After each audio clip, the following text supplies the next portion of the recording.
So we're back on the map here. You can click on the Maps tab to get to our map section. Right here, the default map is going to be the parcel and building outlines, just like what we saw in the property report, where you actually see the shape of the building that's on the lot.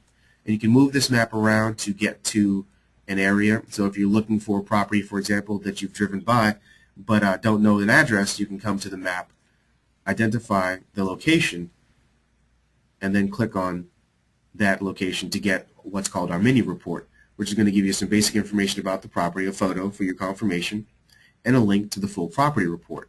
So you can use the maps to identify properties and then also use some of the layers, like for example the building class map, which we saw in the property report. You can zoom out and you see we have this for the entire city. And also we have other overlays. So the zoning map is included here, the satellite image map is included, and we have plenty of others, like for example the businesses in NYC. This is what you're going to see. This is what's detailing our coverage, so you can see what areas we currently have covered or are working on. But you can see we have all of the mainland covered: Manhattan, Brooklyn, Queens, and the Bronx.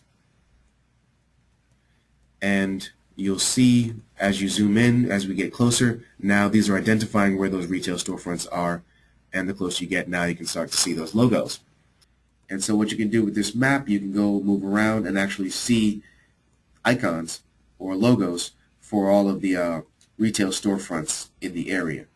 You can zoom out on this map and maneuver it around as well. If you need to get to other blocks, things like that, you can click on the map and go to other properties.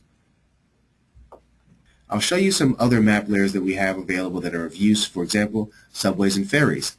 Now you can see the subway map. You can see where the trains run. And this is going to identify the train stations as well, not just where the stop are, where not that there is a stop, but where that subway station is.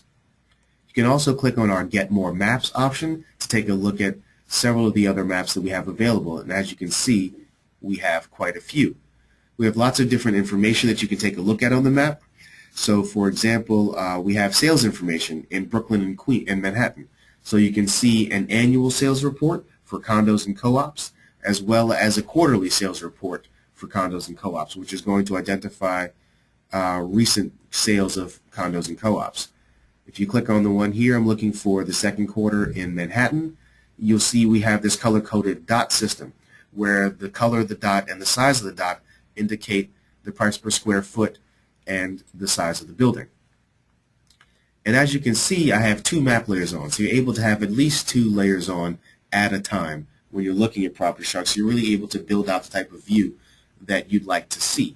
And so for example, if you zoom out, you can see how close some of these condos and co-ops are to the train and see if that has any effect on sales. You see there's many that are here on the east side, always a lot on the west side as well. And this really lets you identify where the hotspots are. Wherever you see the clusters of sales, that's where condos and co-op sales are occurring most. You can also go through, take a look at zoning information. Our proximity to subway map is also included here. We have a subway station rank map that shows you how much traffic each subway station gets per year, and lots of different things. Liquor license, prohibited regions. You can see foreclosure listings on the map, sales, commercial sales information. Lots of map layers available here.